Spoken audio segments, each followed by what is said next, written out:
So we've got some new updates on the Galaxy Z Fold 7, including a surprising move where Samsung is taking inspiration from Apple for the Z Fold 7. Let's get into it. What's up guys, Sal here. So first up, let's talk about the S Pen situation on the Z Fold 7. Renowned display analyst Rosin recently mentioned that the Z Fold Special Edition is basically evolving into the Z Fold 7, meaning we can expect bigger and wider screens, upgraded cameras, and more. But here's the concern. Since the Z Fold Special Edition didn't support the S Pen, could Samsung be phasing the S Pen out entirely from the Z Fold 7?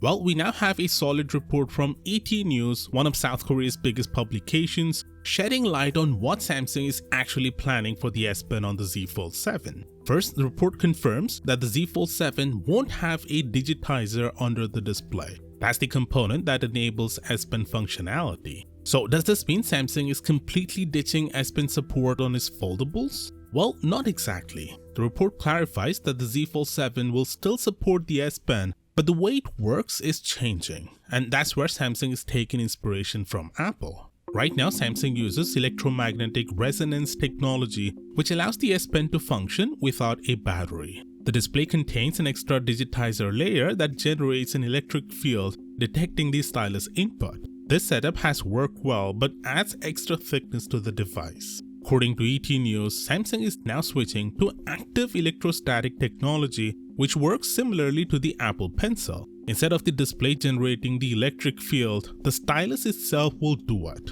But here's the catch. This means the new S Pen will require a built-in battery and will need to be charged, just like Apple's Pencil. Switching to active electrostatic tech means the new S Pen will be slightly thicker and heavier, but since there's no dedicated slot inside the Z Fold 7 to store the stylus anyway, that shouldn't be a big issue. However, the fact that it now needs to be charged is definitely a downside. Think about it, you're already charging your phone, earbuds, smartwatch, and now you'll have to worry about your S Pen running out of battery too. It's an extra inconvenience for sure. But you might be wondering, why is Samsung making this change? The S Pen worked just fine on the Z Fold 6, so why fix something that wasn't broken? Well, one word: thinness. By removing the digitizer, Samsung has managed to shave off 0.6mm from the Z Fold 7's thickness, which is a pretty big deal. For context, the Z Fold 6 is 12.1mm thick when folded, while the Z Fold Special Edition is just 10.6mm. Rumors suggest the Z Fold 7 will be even thinner than the Z Fold Special Edition, which is honestly pretty impressive. But achieving this level of thinness means making some sacrifices, and the battery capacity seems to be one of them.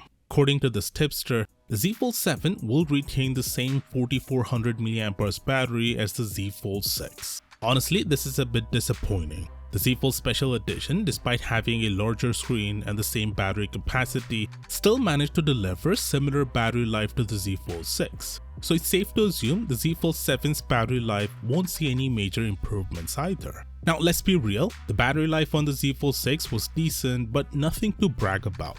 It's still noticeably inferior to Samsung's Ultra lineup. I was hoping for a bigger battery this time, so I can't help but feel a little let down here. On the bright side, the tipster also confirmed several rumor upgrades, including a 200MP main camera, bigger and wider displays, a less visible display crease, an improved hinge mechanism, and better selfie cameras. Interestingly, the tipster also mentioned that the Z Fold 7 will get a better water and dust resistant rating. Currently, the Z Fold 6 has an IP48 rating, so it will be interesting to see what rating the Z Fold 7 gets. Now, Samsung is finally delivering on something we've all been asking for with the S26 Ultra. Click here to watch the full video, and I'll see you there.